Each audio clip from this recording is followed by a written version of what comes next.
Extremely rocky for the Mudville line that day. The score stood 4-6 with just an inning left to play. And so when Cooney died at first, Burroughs did say, a pallor revealed the features of the patrons of the game. A straggling few got out to go, leaving there the rest, with that hope that springs eternal within the human breast. For they thought if only Casey could get one whack, and that they'd put up even money with Casey at the bat. But Flynn preceded Casey, and so likewise did Blake. But the former was a pudding, and the latter was a fake.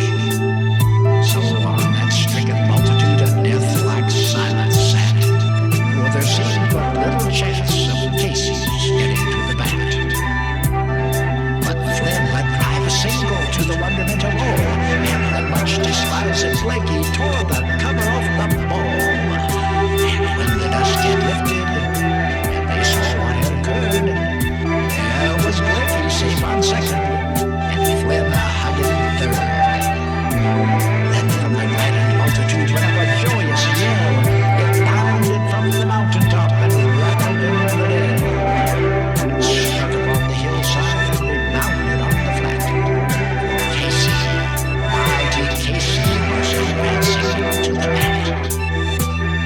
There was ease in Casey's manner as he stepped into his place. There was pride in Casey's bearing and a smile on Casey's face. And when he responded to the cheers, he lightly doffed his hat. No stranger in the crowd could doubt 'twas Casey at the bat. 10,000 eyes were on him as he rubbed his hands with dirt. 5,000 tongues applauded when he wiped it on his shirt. Then while the writhing pitcher ground the ball into his hip, defiance glanced in Casey's eye. A sneer curled Casey's lip. And now the leather-covered sphere came hurtling through the air, and Casey stood watching it in haughty grandeur there. Close by the sturdy batsman, all unheeded spin. That ain't my style, said Casey.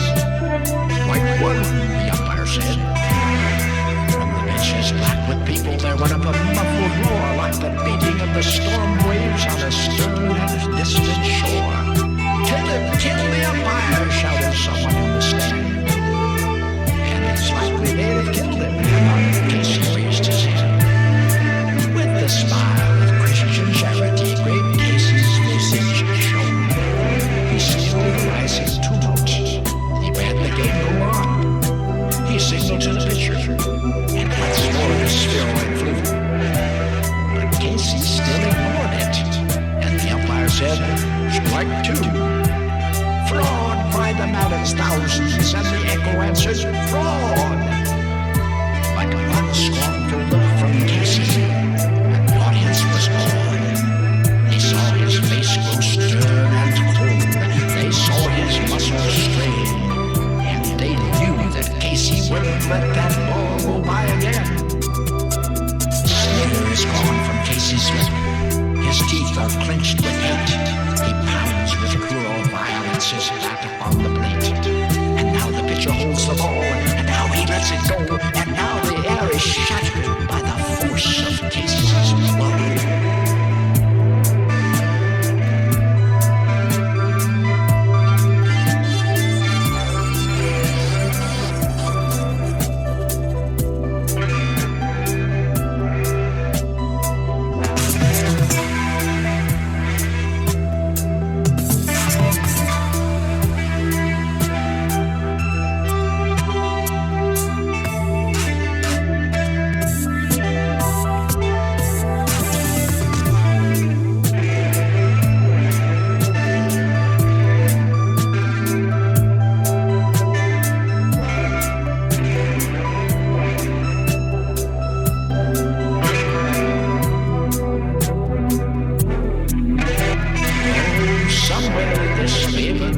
the sunny